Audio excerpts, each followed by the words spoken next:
All right. Welcome to another Pro Football Doc podcast. Very exciting special guest. What I love about the off-season podcast is that I really get a chance to do some deeper dives. Last week, our podcast, we chatted at length with Chris Long, longtime NFL great, unique perspectives. And today's guest, which the whole first segment will be dedicated to, before we get to some other fun things, a lot of good topics in the second half, from my guide to the best guide to what happened here, etc. But before I do that, this is my favorite portion. And this was the number one guest I wanted to have on because I wanted to learn more about this gambling world myself in terms of what's going on. And for full disclosure, I guess am the official FanDuel injury expert. And my next guest here is John Sheeran. He is, for FanDuel, the director of trading, or I call him just the guy in charge of of the sports book, the Grand Poobah. Director of trading, I guess, is his official title. So welcome to the podcast, John. Thanks for spending some time with us. I'm excited to be here, Doc. Appreciate you having me on. As you said or alluded to, we use, I guess, a lot of your insight week to week on injuries, and it's great to get your perspective. Definitely gives us, an added level of context that we, to that point, would have been kind of very, very subjective. And the world that we live in is very much trying to get away from subjective narrative and deal more in facts. So I think your expertise has been a big help to us. So I'm excited to spend some time here. Well, that's interesting. And I'm flattered that you follow along, but we haven't really talked, and it's not like I give information to you before I tweet it out or put it on our website. You're literally getting it from public consumption. Yeah, obviously you contribute on the show that I do as well with More Ways to Win during and so we get some of it through that. But like you said, the vast majority of everything that you share that we consume is done actually after you've released it to the public. I just don't know how much attention some odds makers are making to it, and particularly in a world where key injuries are so valuable in line moves in the NFL week to week and day to day, where we get as you well know, you've been responsible for putting them out there, is general quotes and meeting certain criteria in terms of sharing the information, but to get the behind the scenes view has been really important, and I think a step forward in terms of the way that we've been able to assume whether or not players are going to participate at the weekend. Well, thanks for that. Totally unplanned, but there are some that have accused me or said, "Oh, you giving it to people first or whatever." So you're getting it at the same time, and so the free information you're getting on Twitter and Pro Football Doc is where the great John Sheeran running FanDuel is getting it. So that's pretty good. I appreciate that. So, John, on one of the shows that we're mutually on different times, I heard you say, and I want people to hear it on their own. The average guy says the line moves because either you're trying to balance your book or because some whales come in on one side and, et cetera. But you said something very interesting about injuries on some of these shows. Tell us, I want to hear people to hear it from the horse's mouth, so to speak, on injuries and the effects of the line.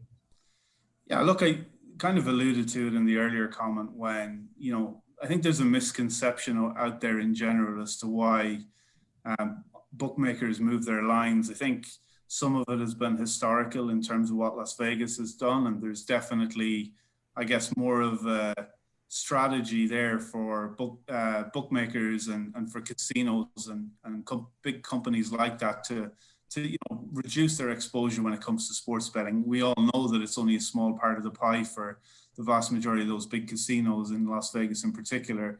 And I think they kind of saw sports betting as a bit of an amenity for the visitors to come, and they would just play on the weekend. And, they really wanted to avoid, in a lot of scenarios, major loss and exposure, as I alluded to. So, for me at least, and for our perspective, we don't really operate that way. We believe that we try and set as accurate a line as we can. And for this, I'm speaking more to the core markets, and effectively take money on both sides. And, we've had high profile examples where it's been heavily biased to one side and we're still offering the best number in the marketplace. The Patriots Super Bowl a couple of years ago would be the perfect example against the Rams, when we offered -1.5 and the vast majority of the world was -2.5, and we had 96% of the money for Brady and those Patriots. So that was a good example of us putting something into action that we had spoken about and that I've spoken about a lot. I think when it comes to line moves week to week in general, and we saw this particularly in the postseason, lines don't move an awful lot. We have an awful lot of information. We know where the market rates these teams. And, you know, aside from a key injury here or there, you won't see a lot of movement. And we saw that the entire way through the postseason, the most recent NFL season. I think the one caveat to that, and the obvious one, is injuries and trying to ascertain whether or not certain players are likely to play. And I think, you know, getting injury information, particularly from a doctor who's worked in that sphere specifically, it's really insightful for us, because historically, I think people would have got that information ahead of the market being aware of it.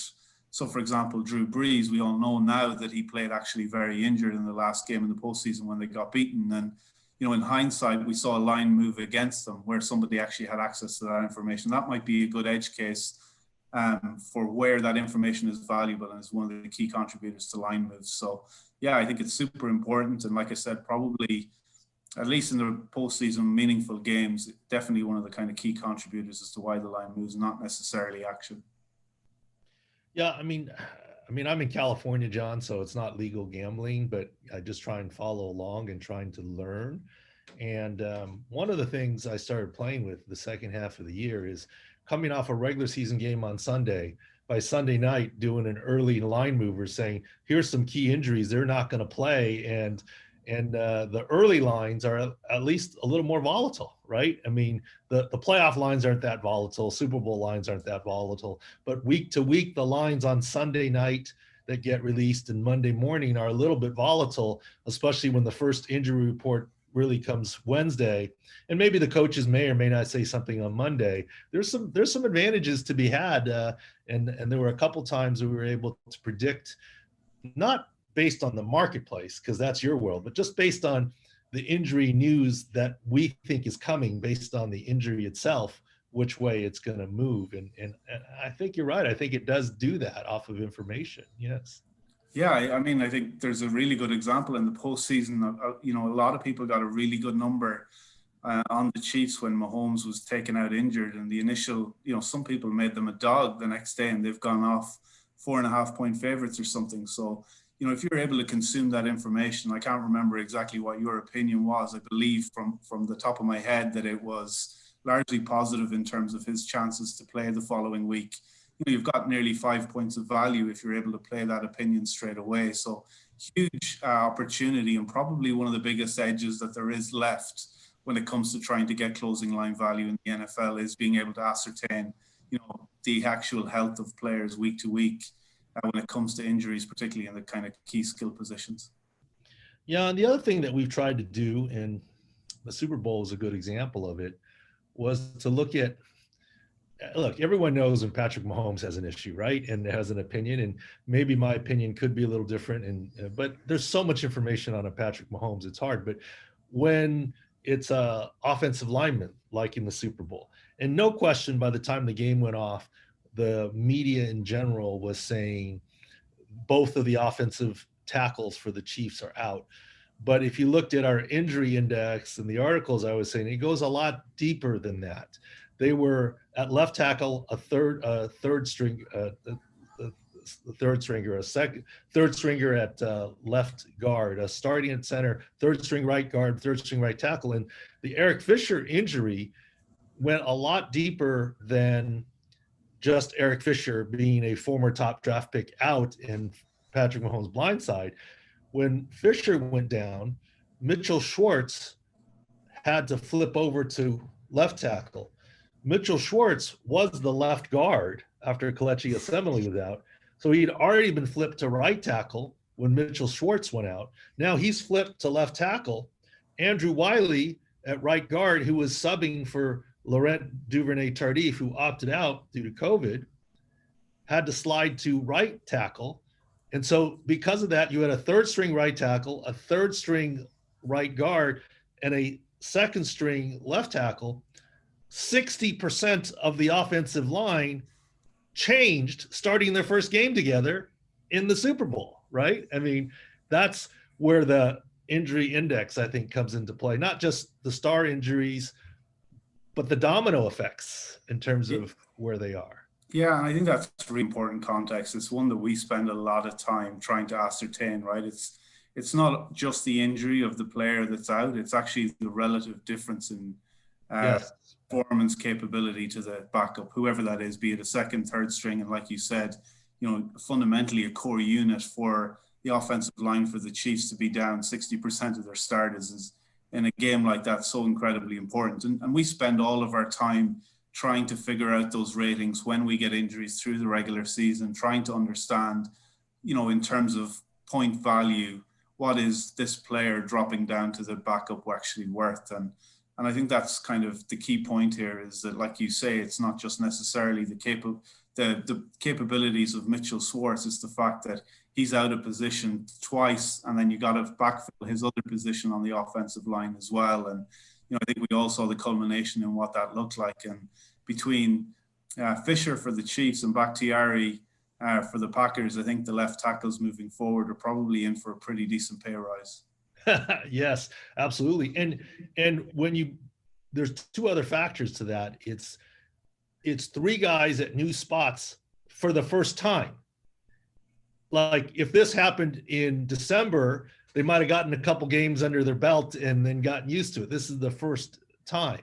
And on top of that, the Bucs were getting healthy with Vita Vea and obviously some other players that were coming back. So that's what, and especially, obviously having two good rush ends.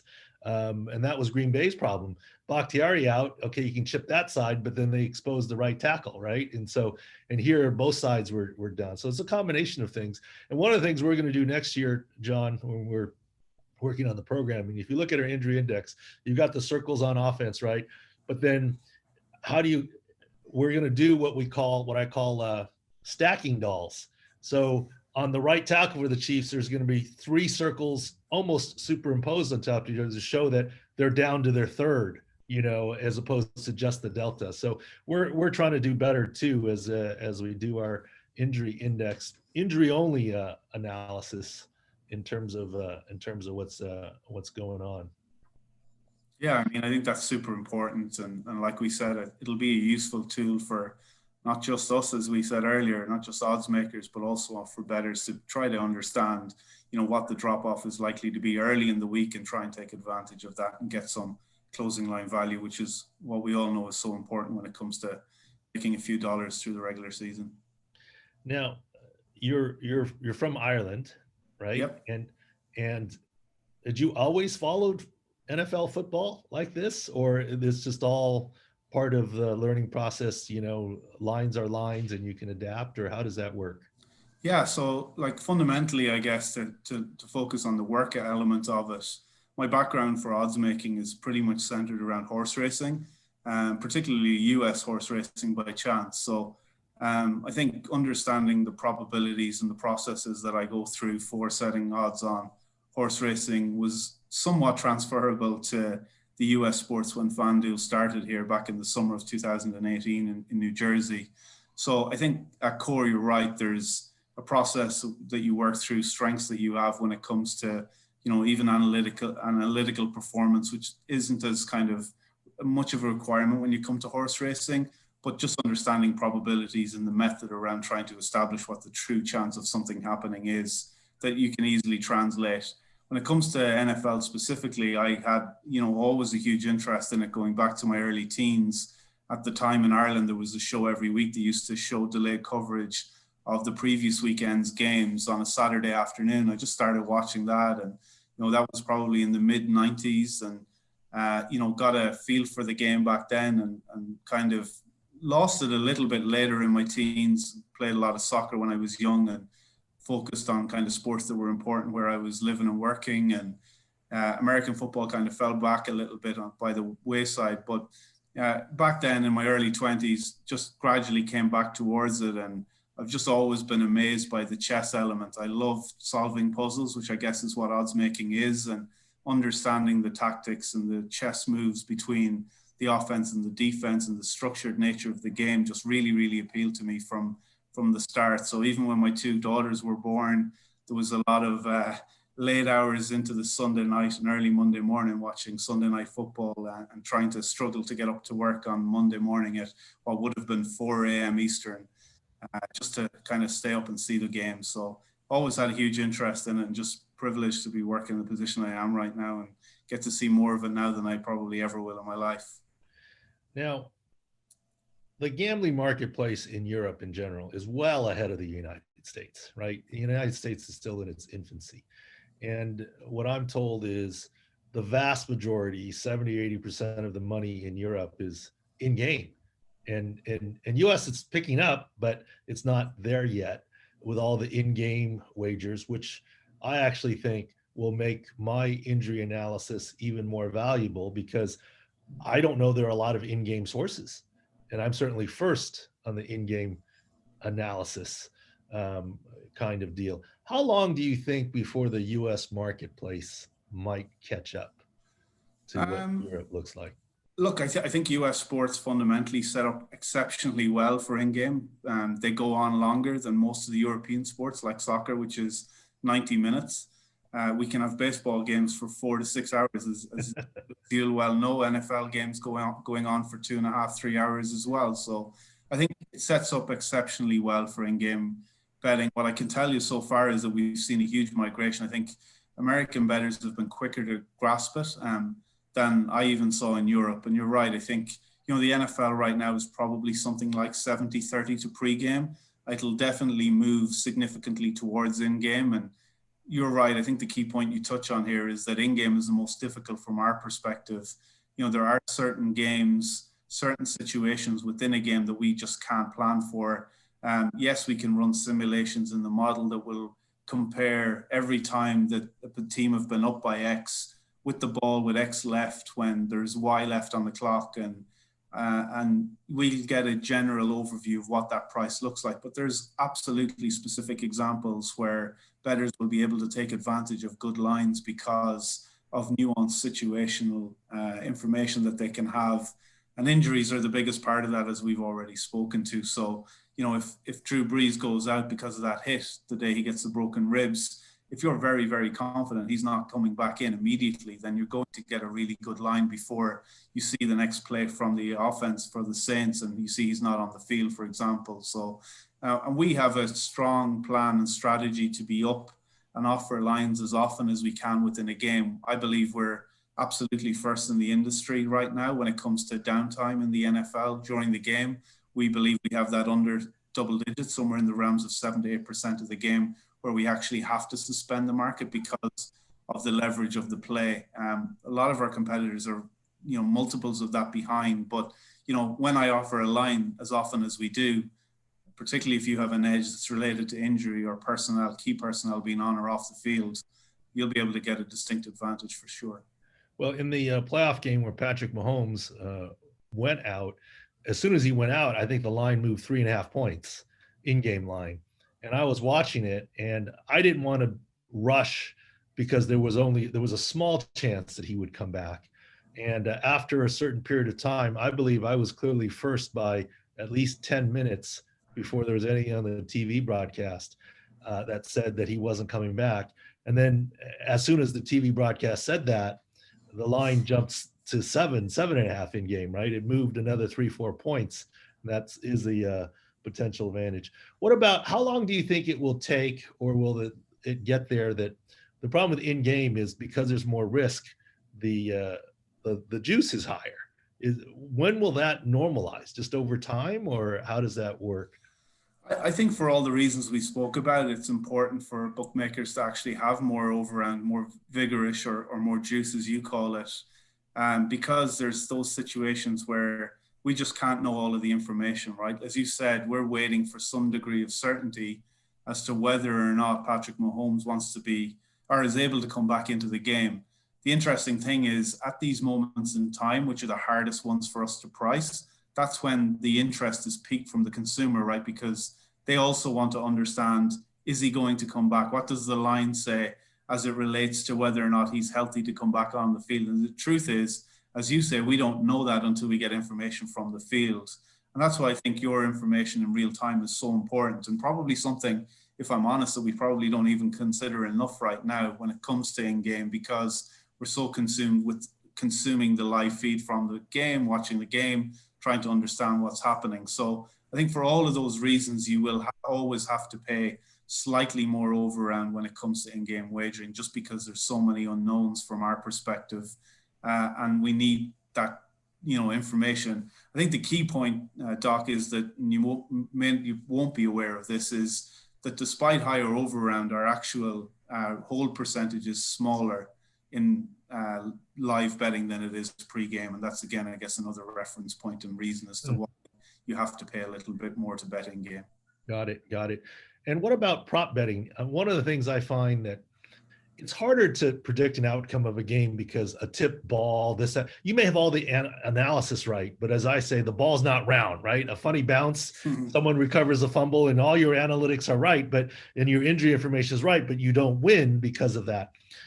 And this is where I've been intrigued a little bit in the prop betting market. So, for example, once again in the Super Bowl, I wrote it an outkick, but I hit 8 out of the 10 props I picked. And my number one gimme was Patrick Mahomes over rushing yards. Without the tackles. Sacks don't count against the yardage. Scrambles do count for the yardage. And it was obvious to me there was going to be 3, 5 or more scramble opportunities, more than normal. And he was going to hit the rushing yards. He hit it in the first quarter, halfway through the first quarter. When do you think Super Bowl style prop betting will become a daily in-game occurrence, be it for Sunday Night Football or the Thursday game or whatever? Is that coming soon, or is that still a ways away? I mean, I think it's there already. We offer the same player performance related markets for every game in the season, right through from the first week all the way to the Super Bowl. I think the Super Bowl obviously has much more what I would call embellishing content, where we add props that are kind of return a kickoff for a touchdown thanks to Devin Hester a million years ago.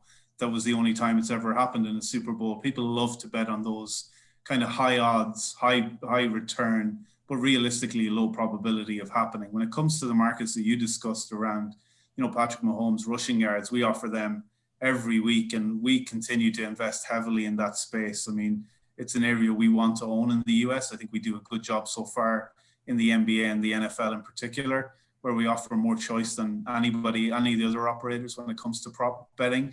But we believe that's the one area that hasn't reached saturation point. And like I said, through products like Same Game Parlay, where you could actually combine those 8 or 10 props that you reference and put them all on one docket and have a huge potential payout for a small interest, I think is why it really appeals to people.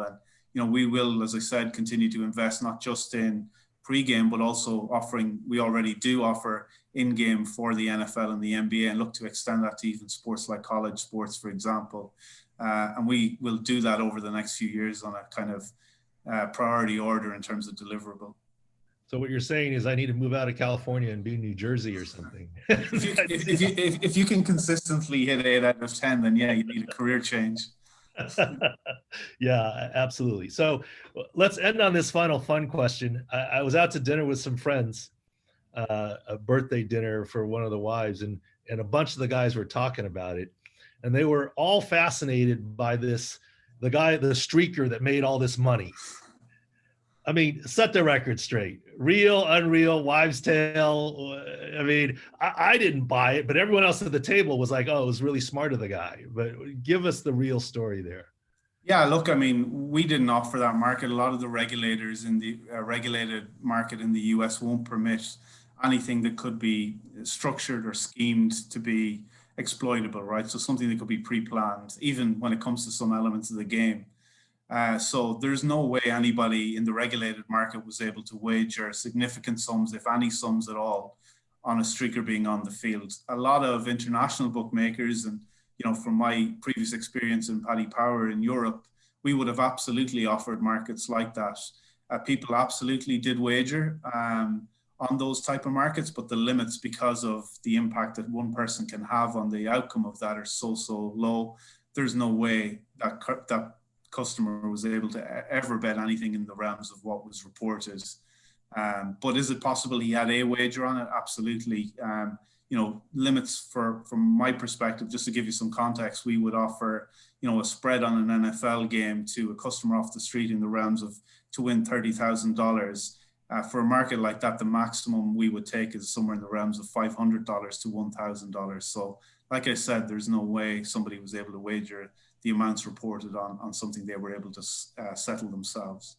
Yeah, and everyone pulled off the length of the national anthem wager because the reporter recorded it, the practice, right? And the only one that I think is still potentially controllable is the color of the Gatorade, because that's determined by the head athletic trainer. That's the one insider job that I think is still out there. we get away with that one, believe it or not, because that person is actually under the integrity policy of the NFL because of their contract, and that's why the regulators have deemed that one to be okay. I'll finish with a good story. We actually have evidence in Europe. As I said, we offer a lot of these what we call novelty markets, and one year we offered who shot Mr. Burns in The Simpsons, and the first show, or the revelation, was to be screened on a Tuesday in Ireland, and we offered 33-1 about Maggie, and we saw this customer running around lots of our shops having €100 on Maggie to shoot Mr. Burns. And what had happened, unbeknownst to us, was that the show had actually aired on the Thursday in the US. This customer had already seen the episode. So we have precedent for laying bets on things that can be impacted by one person, or the one person will know. So I guess limits for that reason are usually pretty low. Well, thank you so much, John. We could talk a lot, and would love to have you back on again and talk about other things. And appreciate you and everything you do, and your insight to injuries and how it affects the betting marketplace. Thank you so much. We'll take a quick break here, and then we'll come back for part 2 of the Pro Football Doc podcast.